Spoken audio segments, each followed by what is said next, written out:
Kujang itu adalah untuk pembacaan makna, apakah ke makna hidup ataupun makna yang lain-lainnya. Nah jadi kenapa begitu rumit kujang teh disimpan ku karuhun urang dan tadi lain ulinan budak. Lamun ulinan budak mah kolecer di bawah lompat, angin ke mana. Ya kan mudah saja karena ini representasi kan. Jadi sampai ke sana leluhur kita berpikir.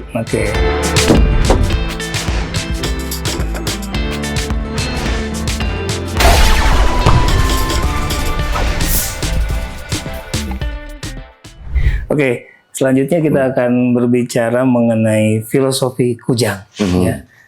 Nah, filosofi kujang ini tentunya banyak sekali, nih Kang. Jadi artinya saya mendengar ada filosofi yang zaman baheula, terus yang zaman sekarang itu berbeda antara filosofi kujang zaman baheula dan zaman sekarang. Apa begitu Kang atau gimana menurut penelitian yang sudah akan lakukan? Nah ini nih bukunya nih ya. Iya. Ya ini dummy Kang, belum kita terbitkan karena ini juga harus disarikan lagi. Iya. Ini tadinya dari 3.000 halaman saya coba peras jadi 700 hampir 800 halaman. Nah, nanti untuk yang sifatnya umum mungkin harus jadi 100 halaman, Kang. Jadi ini butuh edit lagi gitu loh, Kang. Oke, kembali ke yang masalah tadi, Kang Aris, masalah filosofi Hegel dan filosofi yang baru. Ini teh harus misalkan relevan bagaimana gitu. Nih relevansinya antara yang dulu dan sekarang itu. Jantan kia Kang dina bahasa Sundanya terang orang dina budaya Sunda dina peradaban Sunda aya hiji statement nu kila bahasa ciciren bangsa. Jadi bahasa itu adalah representasi peradaban. Nu kadua di Sunda aya hiji azas atanapi statement lah, statement budaya. Orang Sunda mah kudu ngindung ka waktu nggak bapak ka zaman. Jadi kudu aya wae nepikeun ka iraha oge. Nepikeun ka kiamat teh kudu aya, kudu eksis social cultural gitu. Tak kumacarana salami orang Sunda masih nyempeng azas budayana. Insya Allah moal dugi ka tuh relevan sareng zaman saur saha da kan baheula ge kujang keur jelema lain keur alien atuh. Nya hartosna nilai-nilai luhur mah tetap harus dipertahankan. Itu. Sebagai orang Sunda nya abdi ge ayeuna ngaeblujin Kang teu ngangge anggean tradisionalnya. Pangsinya. Antuk kitu oge sih nya maksana nya kudu nginung ka waktu ngapa ka zaman oge budayana. Dan nurobih teh naon Kang? Jalmi nurobih gitu.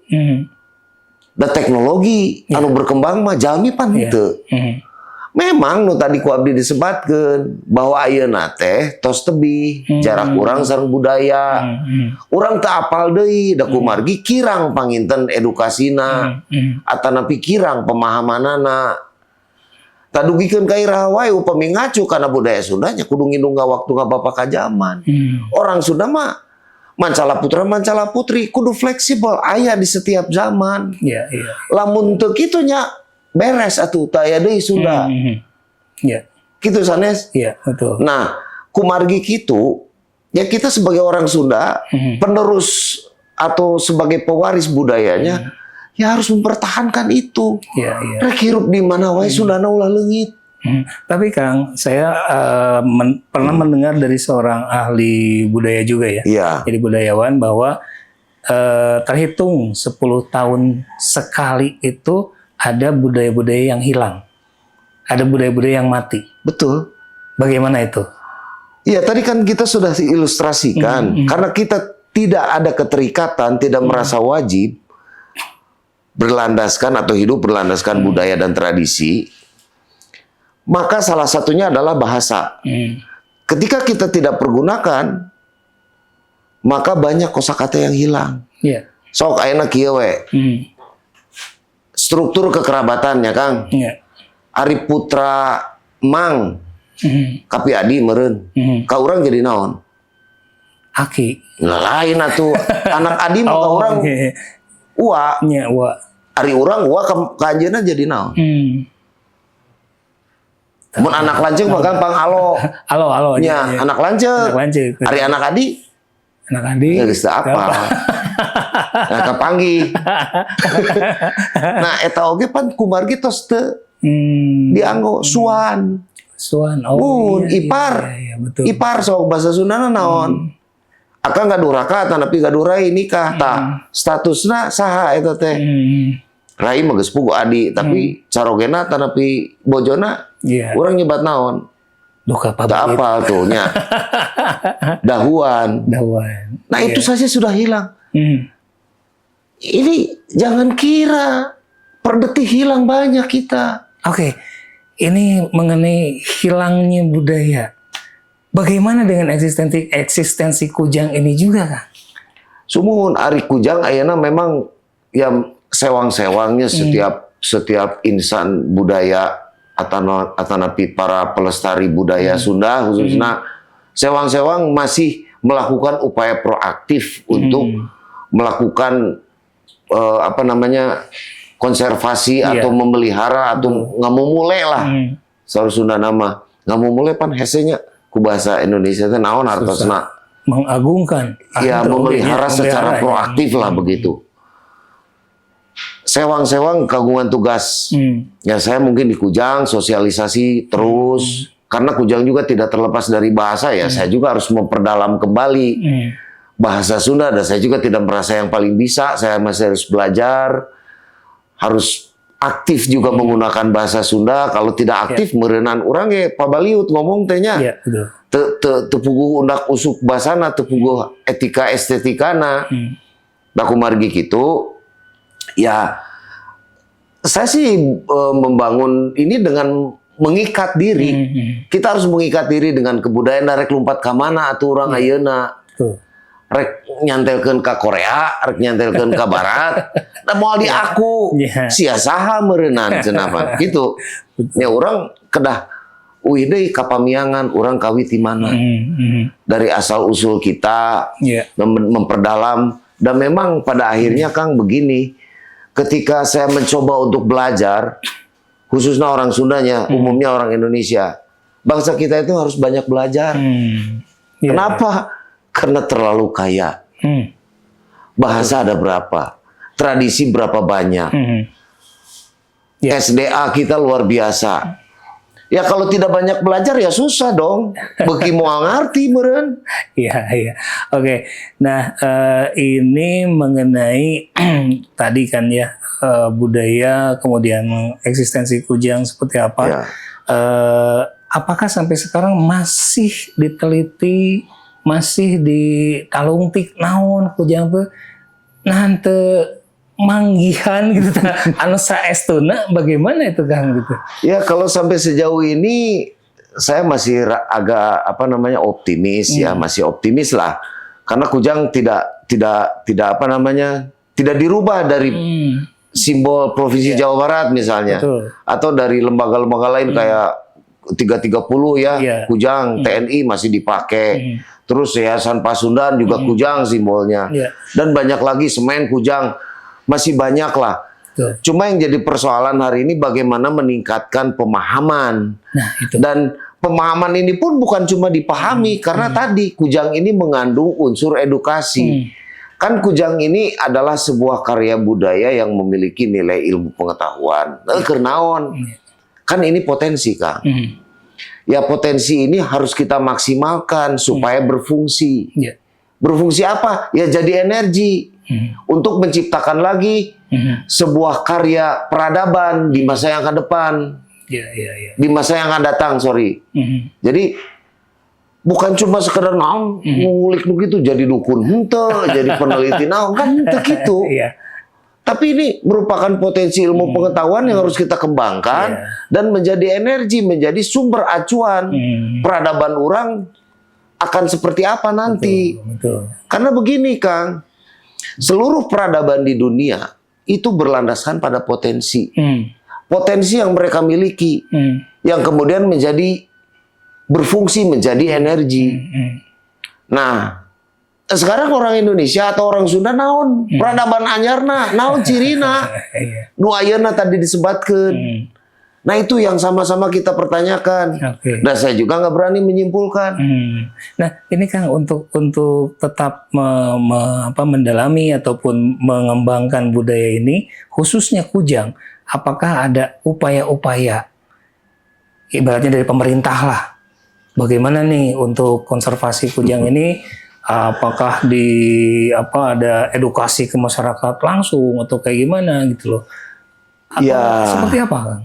Kalau dulu waktu tahun 2014 Kujang itu sudah dihakikan ya oleh Parbud Jawa Barat, tapi baru dampak 2014 ya.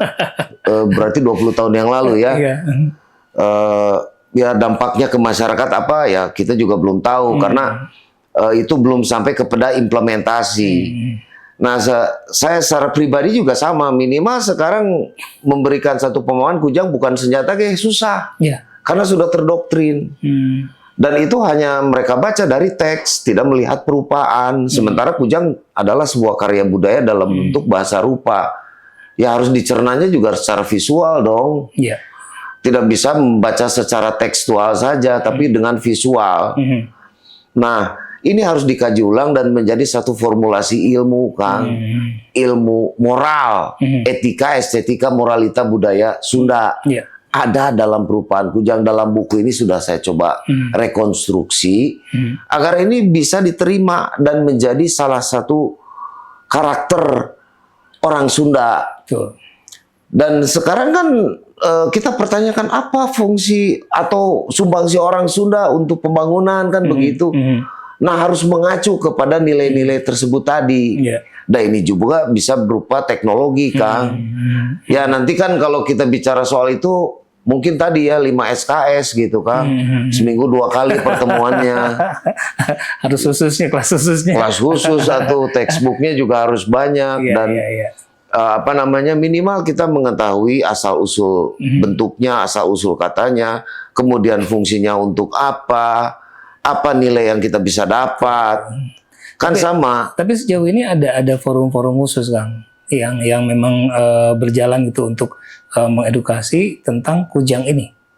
Kalau forum-forum khusus secara berkala saya juga suka memberikan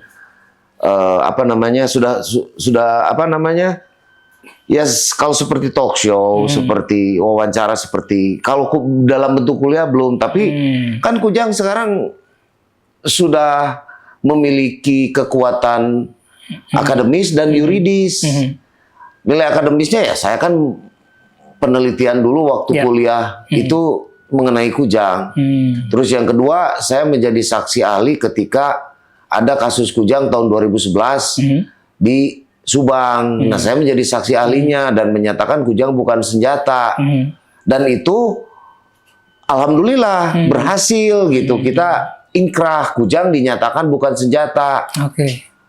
Nah itu pun sudah menjadi satu landasan bahwa Kujang memiliki legitimasi baik akademis maupun yuridis. Jadi kita kalau membawa Kujang menggunakan pakaian adat itu tidak akan melanggar hukum.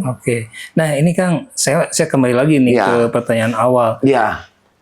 Kujang yang tertua yang pernah ditemukan oleh Kang Aris sendiri ini dari abad keberapa nih?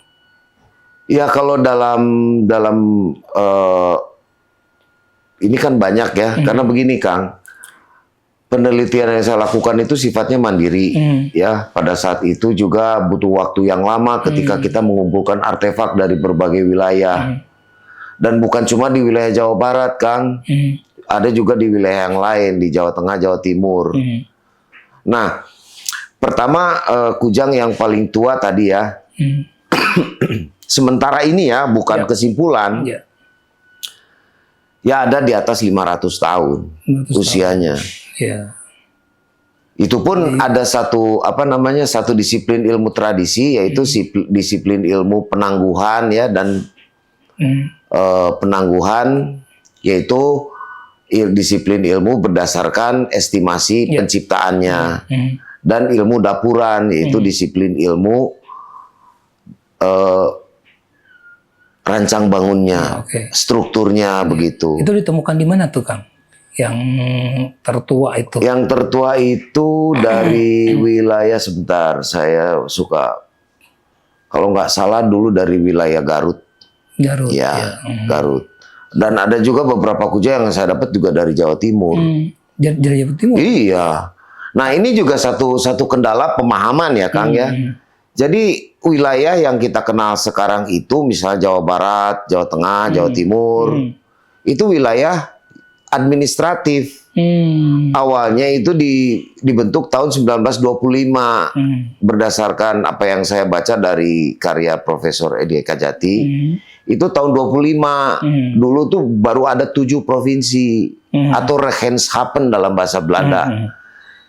3 di Jawa, 1 Sumatera, 1 Kalimantan, 1 Sunda kecil. Berarti kalau seperti itu, apakah dulu juga sudah terbagi-bagi wilayah Jabar, Jatim, Jateng kayak gitu, atau itu membuktikan Jabar semuanya itu Kang? Nggak ada Jawa Barat, Jawa Tengah, Jawa Timur. Ya, jadi kalau misalnya sekarang aja Kang, misalnya di Jawa Barat ada yang disebut Parahiang, ada yang disebut Sunda, ada yang disebut Galuh. Akang bisa sebutkan nggak di mana itu? Iya. Jadi yang namanya Sunda itu dulu dari wilayah Citarum ke barat.